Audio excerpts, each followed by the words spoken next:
Good evening guys, welcome back to the channel. It's Adam here from Reef Tank Aquatics TV. Today, episode 2 in our series of how to set up a reef tank, where we're setting up this 75 litre nano tank from scratch. It's a Red Sea all-in-one aquarium.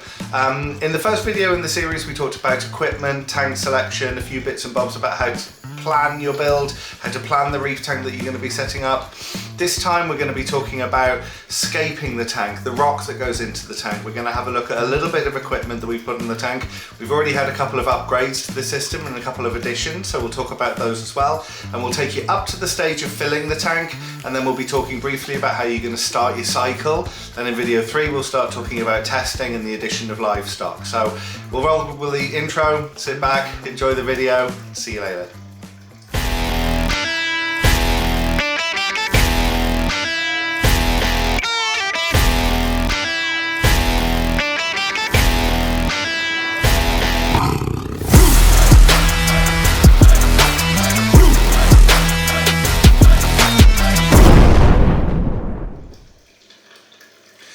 Okay, so first let's have a little bit of a talk about the aquascape here.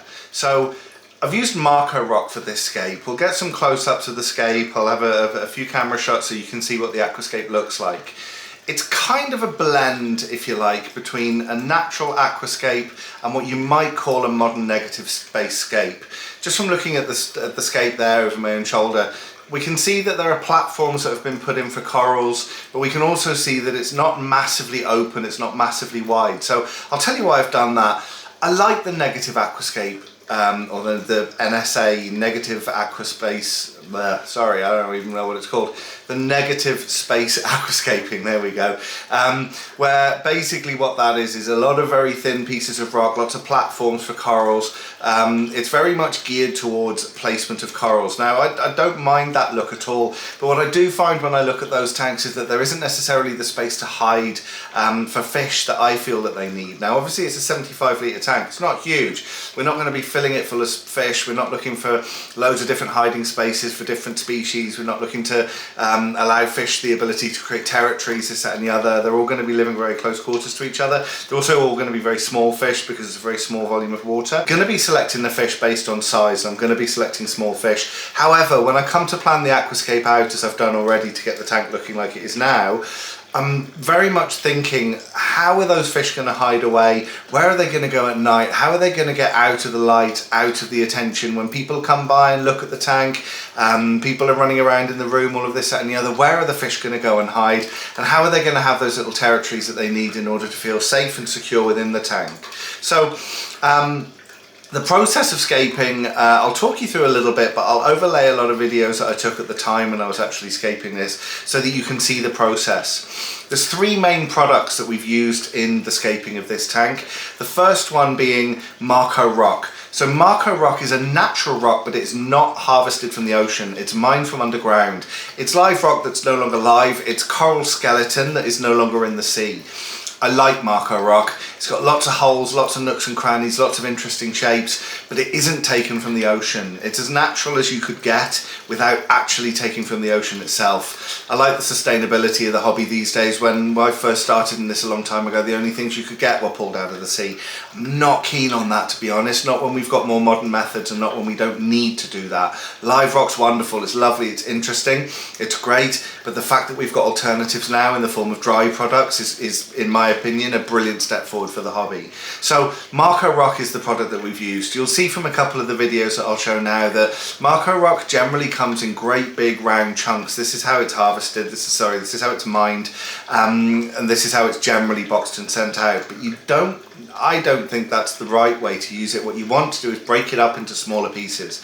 Marco Rock, you can literally hit it with a hammer and it'll fall into lots of really interesting smaller pieces, and these are best, if you ask me, for building your scape. Another rock product that I've got is one Aquaforest sheet. Now, the Aquaforest rock, it's not bad, don't get me wrong. It's purple, it gives you an instant look. For me, I don't really mind that. I've been in this hobby long enough to know that with patience comes the results that you're looking for, and that anything that happens instantly in a reef tank generally isn't good.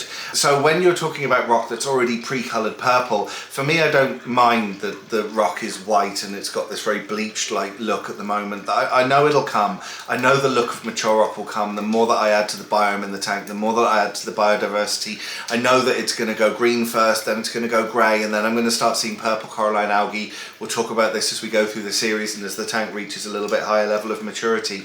But the aquaforest rock, I've used a sheet of it, one flat plate type piece of rock, and the reason I did that is, number one, it fits beautifully into the tank.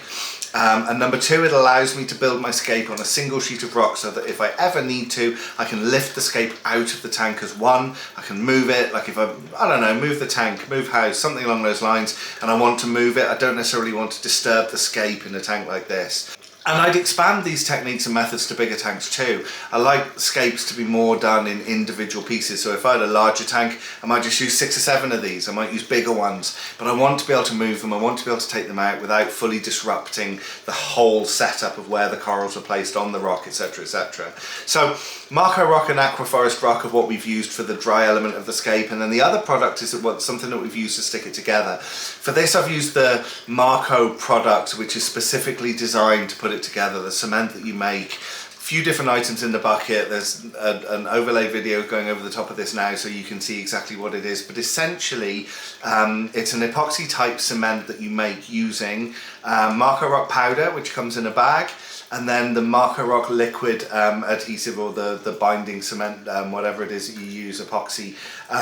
You mix that with a bit of water, you mix it all up, and you create the consistency you want, and you use that like a cement to stick your rock together and to get the shape that you want.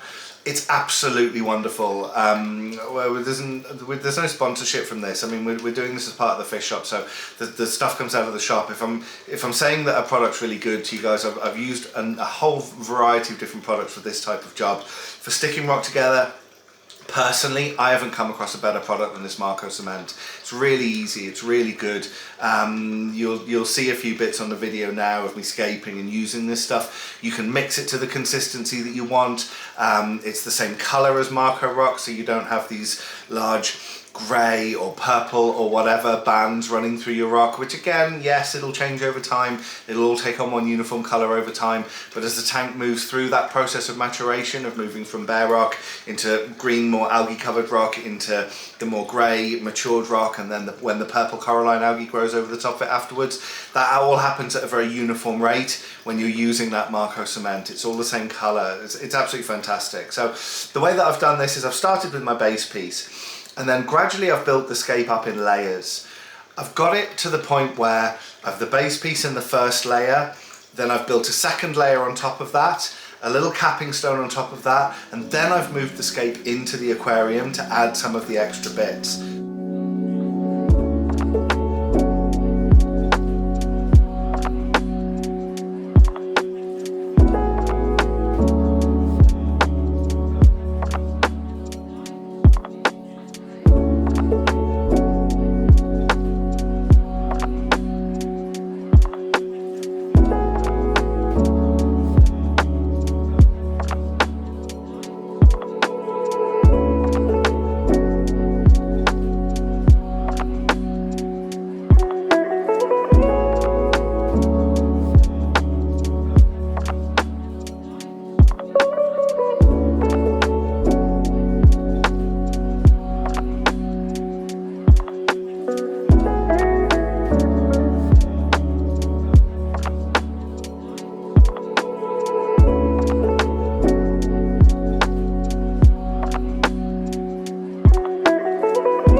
thing that I'm thinking about when I'm scaping is where am I going to place my corals? Now corals need light, so there's no point putting corals under overhangs, underneath shelves, places where they're not going to get light, because they're just not going to do very well. They're not going to thrive, it's not going to work.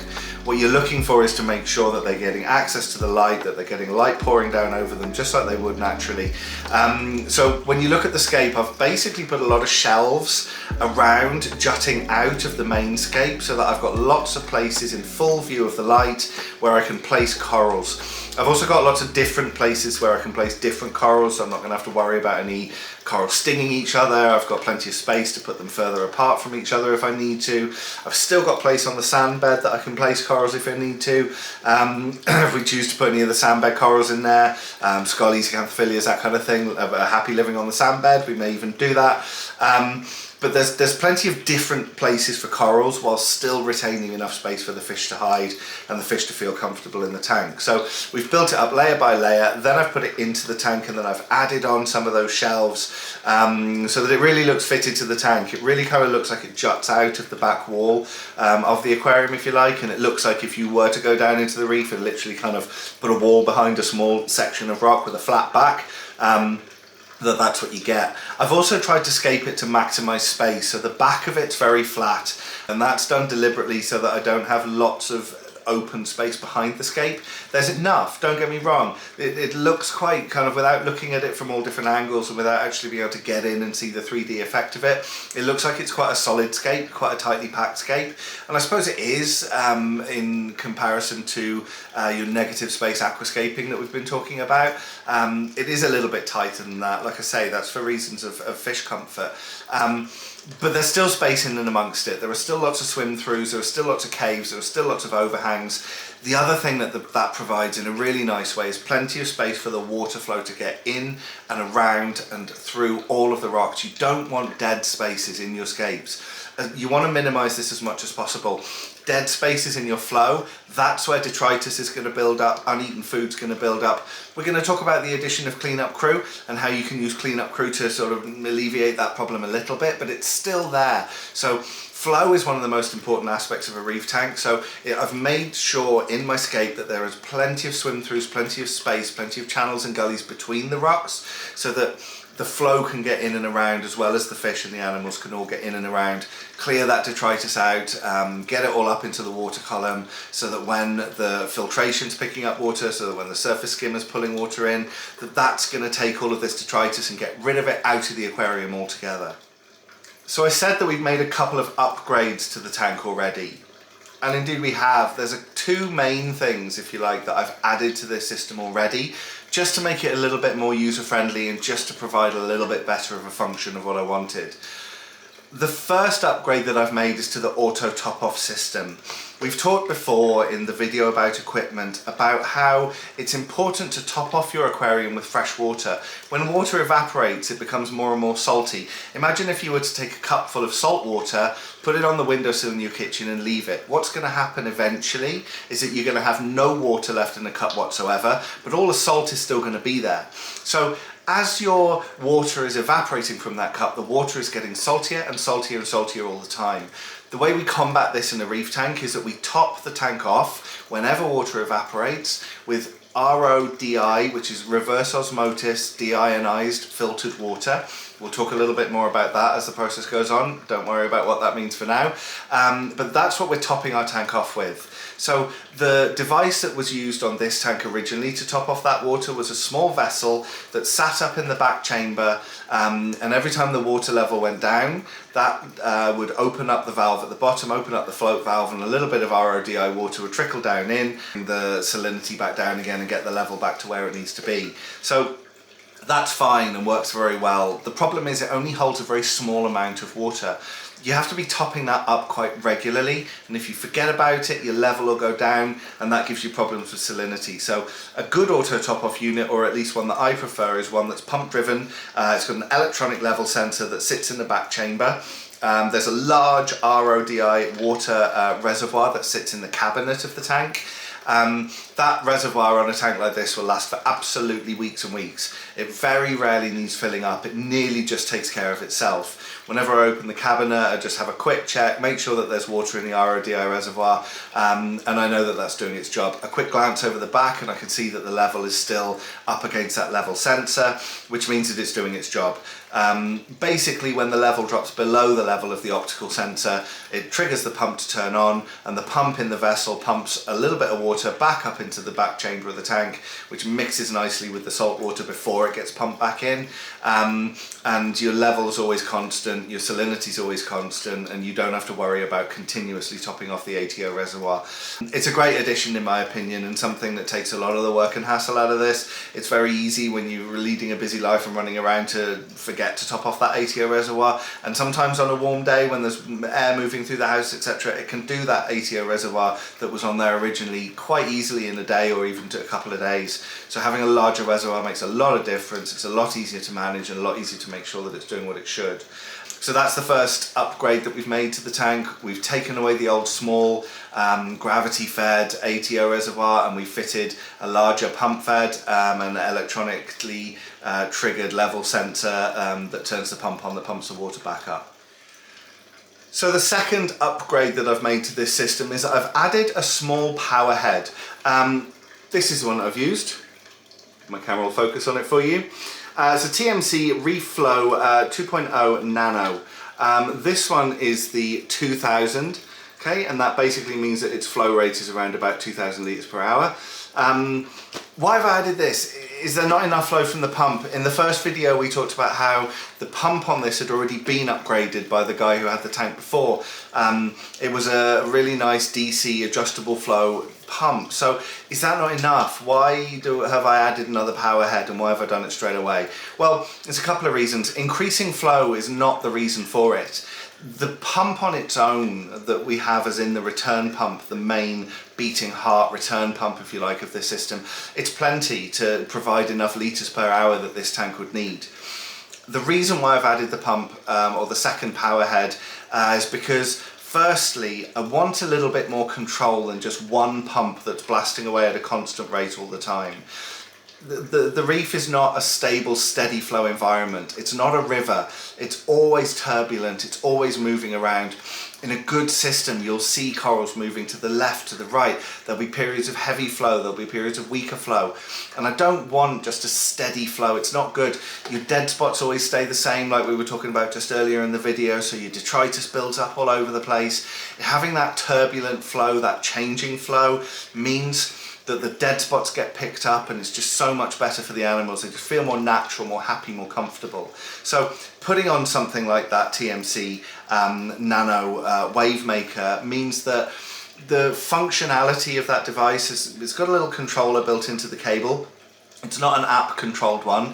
On a bigger system you'd probably have the likes of Powerheads, wave makers, that you're going to log into apps and you can control the flow, you can control the wave patterns, you can control all of this kind of stuff. This one for a small tank is much simpler, much more cost effective, much easier to get hold of and put onto your tank. It's adjustable in terms of the fact that it's got different flow rates, so you can turn the power up and down, and there's also a selection of wave patterns that you can go through. So I've got it on a steady sine wave pulse at the moment, and I've got it at around about half of its flow rate. So I'm doing a couple of different things there. I'm providing a different place for the flow to come from, and then I'm providing flow at different rates. So what we'll see as we start to put corals in the tank is that the flow is actually quite turbulent. The areas of heavy turbulent flow move around the tank into different places. The corals will love that, and detritus will be lifted up. There's another reason that I've added this as well. I don't want to have to run that main return pump at full power. There's a couple of reasons for that.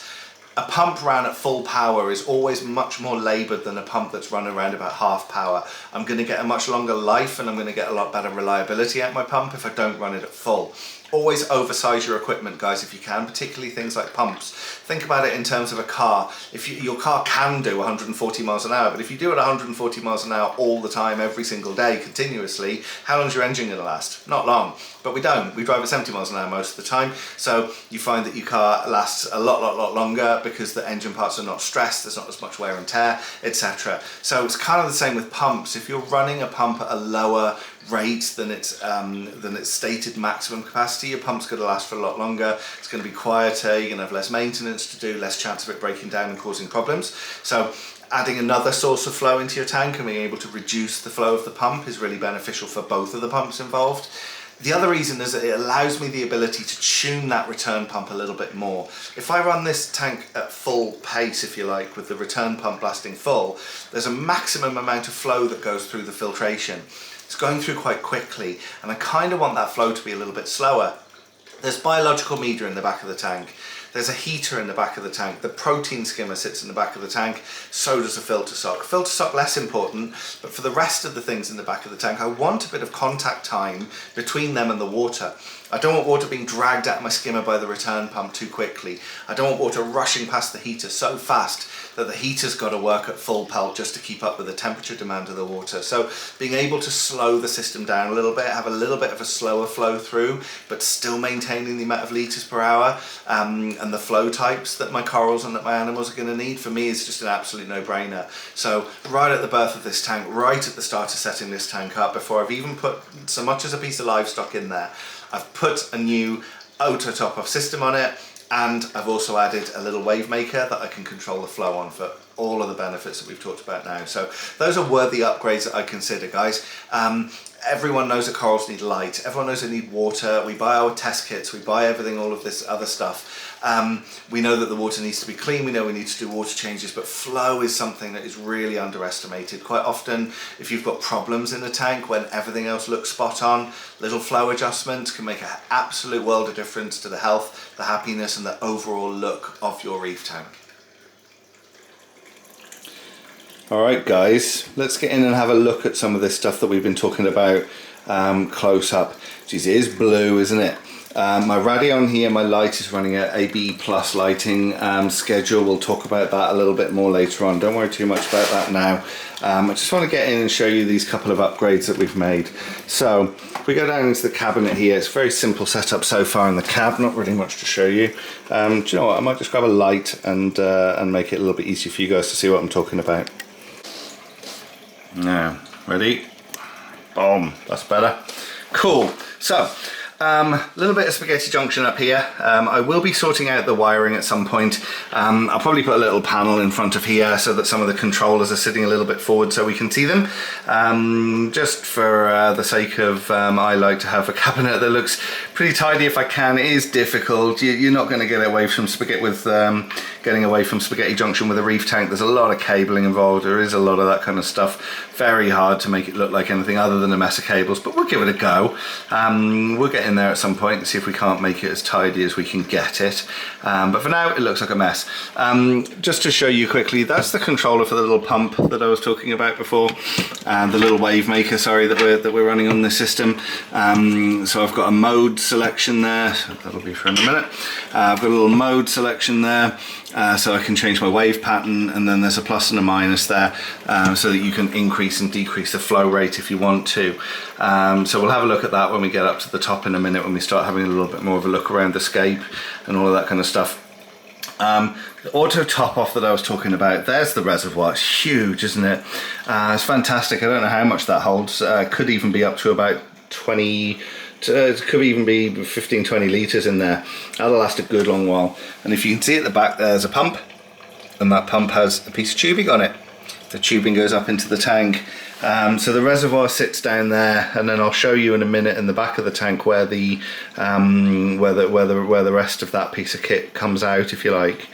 But anyway, yeah, that's the look of the cabinet at the moment. There's the controller for the return. Sorry, I was very close to the microphone there. There's the controller for the main pump, if you like, sitting there. And again, we'll make this all look a bit more presentable as we go through. But as you can see there, I don't know if you can see how many lights I've got on there, but it's 2 out of 6 lights.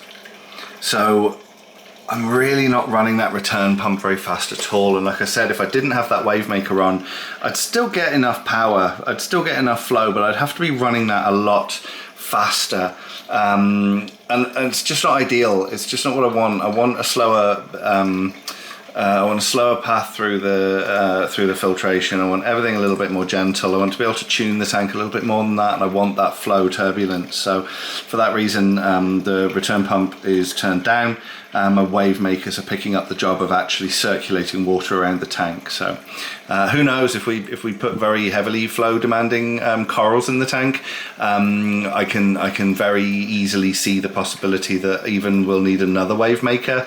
The lovely thing, which you'll see in a minute, about those little TMC nano wave makers is they're so small and discreet. They really don't, even in a little tank like this, they really don't cause a lot of hassle in terms of how they look. They really don't look awful at all. So there we go, that's our cabinet for now. Messy and pretty empty. We're going to have so we've space here for a dosing pump, dosing containers, all of the other bits and pieces that will go into it. Trust me, this cabinet looks quite empty and quite spacious right now. A couple of months from now, it's going to be absolutely packed full of stuff, and you wonderful people watching at home will know exactly what all of it does if you follow the series along.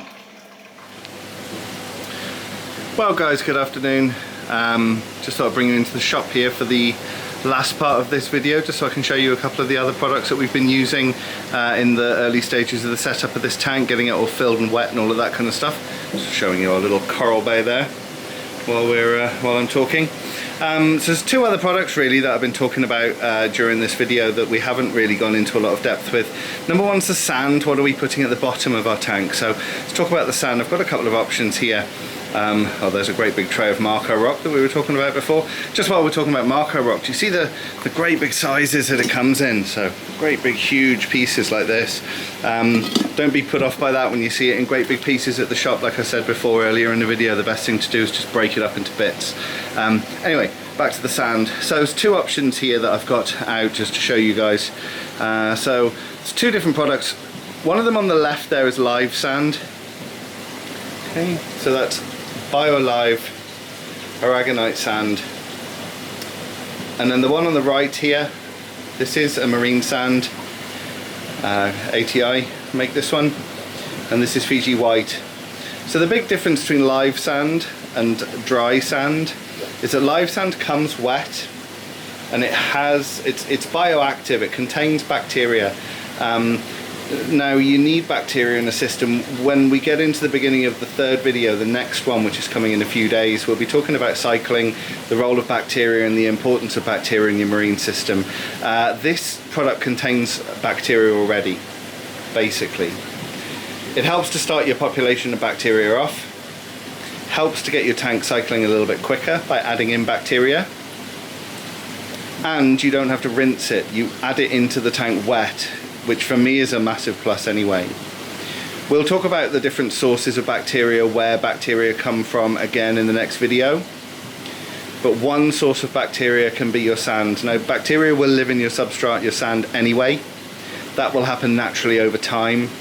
Your sand is a great house for your biological filtration, for your bacteria that's essential for keeping your tank running nicely, getting rid of the ammonia that fish produce, etc. So putting live sand in just gives that sand bed a little bit of a kickstart, and this is the product that we've used in our tank.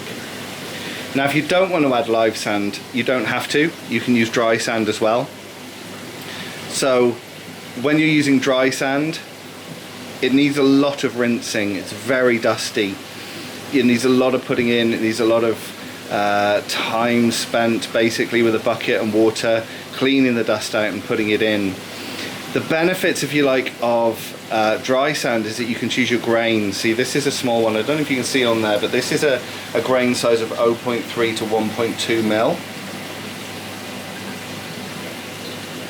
So it's all very uniform, and that's quite a small grain. Some systems you'll want a finer grain, some systems you'll want a larger grain, depends on what you're going to do with it. So it's very purely graded. With live sand you will find that there's a little bit more variability. Now I don't mind that, I don't think it matters.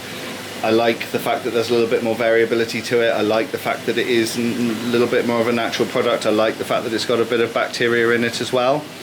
And this Nature's Ocean one is straight from the sea, so you will see bits of shell in it, you'll see bits of non-uniform colour, little bits and pieces like that.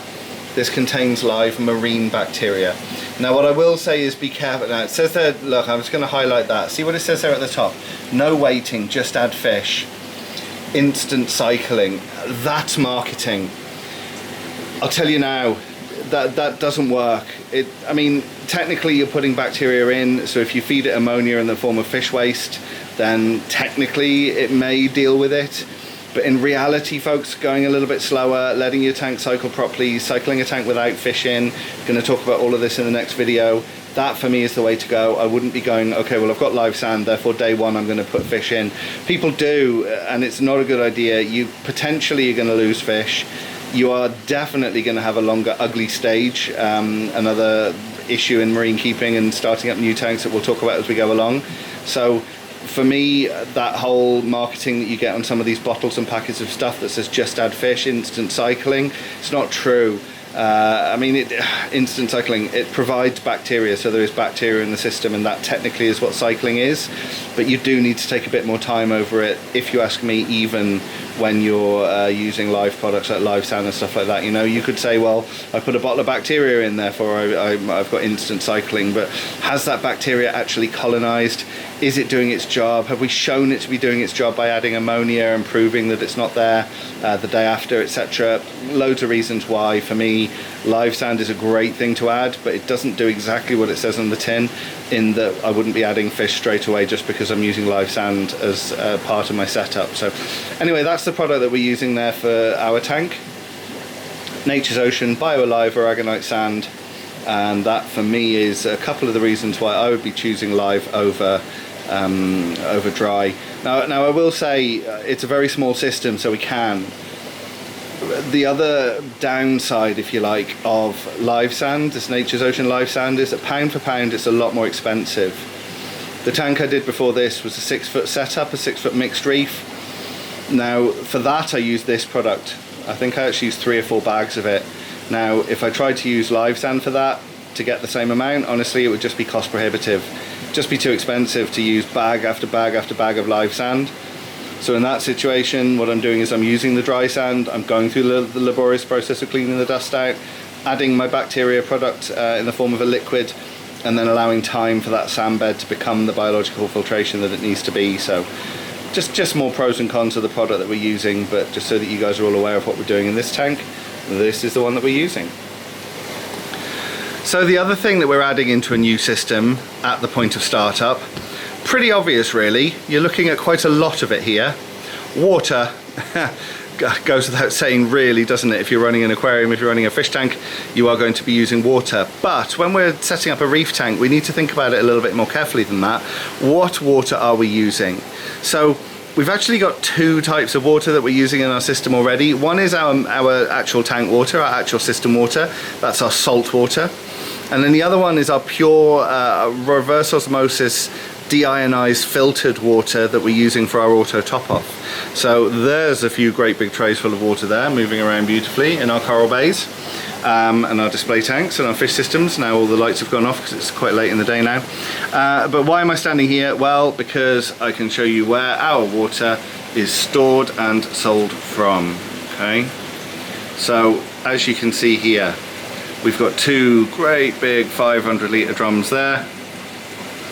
And in the shop here to sell to customers, we filter water, RO, DI resin purified water on the left, and then our Red Sea Blue Bucket pre-mixed salt water there on the right. So why is RO water important for our auto top off? Well, like I said to you before, when water evaporates, it evaporates pure, it leaves everything else behind. And if we add water that's already got those things in it, like if we add tap water that contains all manner of impurities, all manner of nasties, even things like calcium, magnesium, manganese, things that you actually do want in your system, but they're in there with a whole bunch of other horrible stuff as well. The way that we do it with marine reef keeping is that we strip the water down to as close to just pure H2O water as we can, and then we add back the things that we want to add back. And in the form of, when we're talking about auto top off and when we're talking about topping off from evaporation, we only want to top off with what's come out, and what's come out is pure water by evaporation. So we need to use our RO DI filtered water to make sure that we don't get a build-up over time. I may talk in a little bit more sciencey depth about that at some point. I'm not going to now, but the reason why, if we add water that has impurities in it or that has other elements in it, whether they're desirable or not, how that's not a good thing for our system, and it's going to cause a build-up of these things over time. When people are topping off with the wrong water, what you find is that it doesn't actually affect the system immediately. Now, in some cases it can. If you're putting water in that's full of chlorine and chloramines, then that's obviously an immediate issue. If you're putting water in that's full of I don't know, anything that might have gotten into your water, poisons, toxins, or organic compounds that you don't want, you can have immediate issues. But the normal thing that we see is that it takes a while for these issues to build up, and it's because they're just building up gradually and slowly over time, because they're being introduced via the top-off water, and then the pure water is evaporating away. So it's going up and up and up. So that's the RODI purified water is what we're using in our auto top-off. And then our premixed salt water, this is what we're using in our actual tank water. This is our main tap water. So essentially what we're doing is we're taking reverse osmosis deionized water, and we're using a sea salt product. The one that we use here is Red Sea Blue Bucket, which is a fine salt to use. And it's essentially mixing in with that water to make water that has parameters that we know. And you can actually mix it up to different concentrations depending on what you're keeping. So I can actually show you this. It's not very well focused on the bucket itself, so it's not going to look great on the camera, but if you're running a SPS system, for example, you can mix it to a different concentration, which will give you different levels. If you're running a low nutrient system, it's recommending your salinity is a little bit lower. Then if you're running a fish only system, as it says there on the right, marine fish, then you can get away with an even lower salinity. So we mix it up to the SPS level just because your standard salinity of 35 ppt parts per thousand it's important for the majority of corals. It's important for a reef system. So there are many different salts on the market. If you're running a great big tank, installing a reverse osmosis DI filter in your home is a good idea. Having that water available to you on tap and being able to be very in control of it is a great idea. If you're running a small system, to be perfectly honest, it's just as easy to come down to the shop, buy it in buckets, and take it home and add it to your system that way. The 25 litre drums is basically what we sell this in, or 10 litres if you want a small one. We're really only using 3 of these to fill that whole system up. My water change schedule, which we're not even talking about yet, we're just talking about filling up, but my water change schedule is literally going to be around about 8 litres of water a week. So even something like a 10 litre drum is going to be more than enough for a water change. And then from my top-off point of view, honestly, it's so much cheaper over the long term for the small amount of top-off water that a small system like the one we're running is going to need to just come in and pick up the water from here. We know that it's filtered because we send it away for analysis every couple of weeks. So we know exactly what's in it. The ICP testing, when we start talking about maintenance and testing, no doubt we'll talk about ICP testing, but basically what we do is we send water away to other companies who have great big, very expensive toys that are used for testing water, so they can tell us exactly what's in the water and then any changes that we need to make to our system. Obviously in the fish shop it's very important that the water we sell is completely pure, so we get ahead of that by routinely testing every couple of weeks to make sure that the water that we're producing is perfect, so that you guys get a beautiful, clean, clear product at home, and you can have every faith and confidence that when you encounter issues in your reef tank, which is pretty much par for the course, that one thing that you can knock out straight away is that you know that it's not your source water, because your source water is good. There's much debate about sea salt and what water you should use and can use. There are people out there now who are selling water direct from the sea in buckets, and that's not a bad thing. There's a justification there that if you're taking water directly from the sea, it contains bacteria, it contains a certain amount of marine biome within the water anyway, and it's a living product. So when you find that it depends on where you live in the world. In Ireland here, when you take that from part of the sea that actually the stuff that you're getting is growing from, then it's very expensive to ship, and it's very expensive to buy as well. If you actually want to bring water from Indonesia, from the Red Sea, from Fiji, wherever, and you actually want to bring buckets of water from there, oh my goodness, you're spending a lot of money on shipping a very heavy product around the world, which in my opinion isn't necessarily something that you need to do. The other way of doing it is that you get locally sourced water, which is basically taken from the sea in your local area, wherever that may be. There are a number of different places, certainly around the UK and Ireland, that are doing that and providing that product. Now, I don't know. For me, the jury's out on that. You can test it and you can find it to be perfect in terms of all its traces and all of that kind of stuff, and that's great, sure. And there will be an element of living bacteria in that water, an element of biome. But it's not the biome that is from the place that all of your animals and your corals and fish are going to come from.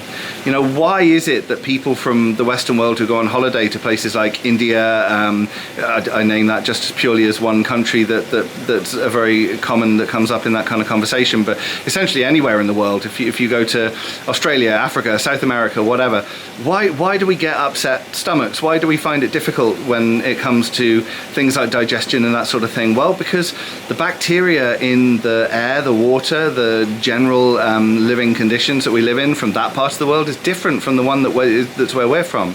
Our bodies are used to those bacteria and things that exist in the environment and the locality of the world that we live in, but they're not used to it from far-flung places on the other side of the world. Now, I don't know. I've got absolutely no proof of this. I'm not saying that this is a reason not to use that water, and I'm not saying that if you use that water you're going to run into trouble. However, when you take water, strip it down to its purest form, and then add back in the form of a powder, which is very carefully measured, balanced, controlled, you know exactly what's going into your water. There's no guesswork. You're not picking up issues and going, I wonder if it's because of that. You can rule that out straight away. And Red Sea salt is directly from the sea. Red Sea salt is seawater that's taken onto large flat sheets, evaporated out, and then the salt's removed from what's left behind after the evaporation. So if you take water from the sea and evaporate half the water out of it, this is another thing that's done. It becomes half as heavy, half as voluminous, but it's still wet and natural water that you're shipping around. Well, these guys have just taken it a bit further and they've evaporated all of the water out of it, and now they're shipping it as a powder. But it's testable, it's quantifiable, it's measurable, you know, and I like that as an aspect of reef keeping. So anyway, I digress, and getting into details is probably unimportant. But the two waters that we're using, RODI water filtered that's tested every 2 weeks, and then essentially RODI water which has then been remixed with salt and all of the elements and trace elements from the sea to make our water that is as close to natural seawater as we can, and that's what we are putting into our tank. Okay guys, I think that's about all for this one. Ooh, that's a bit close, isn't it? I'm trying to hold that a bit further away, sorry about that. My face looking a bit huge in the camera lens there. Yeah, okay, so that's about all for this one. We have our tank wet, we're all set up. We've got our sand, we've got our rock, we've got our scape, we've got our auto top off, a little bit of equipment put on there to make our lives easier. So the next stage is going to be to get our cycle going and starting to add some livestock. So that's going to be the subject of video number 3, which I should have out for you in a week or so's time, something along those lines. And then we're really getting into it now. Now we're starting to add livestock, now we're starting to have a tank that's actually interesting to look at. So just to say as well, anyone that's in Ireland or Europe or any of the localities, all of the products that we're talking about in the videos here, they're all available from Reef Lounge Aquatics here in Ballymount in Dublin. They're all available on the website, they're all available in store. There are other options. If you're looking around and you see other products that you think you might like to use in your tank, do give us a shout and I'm sure we can get them for you. Great stuff guys, hope you've enjoyed the video. Any questions that you have about your setups, any questions about getting started with a reef tank, feel free to drop them down in the comments below. I'd love you to give this video a like and I'd love you to hit subscribe, support the channel a little bit, get our numbers up so that we can keep on bringing you content about all aspects of aquatics, reef keeping, freshwater keeping, etc. So great stuff guys, enjoy your day wherever you are and I'll see you soon.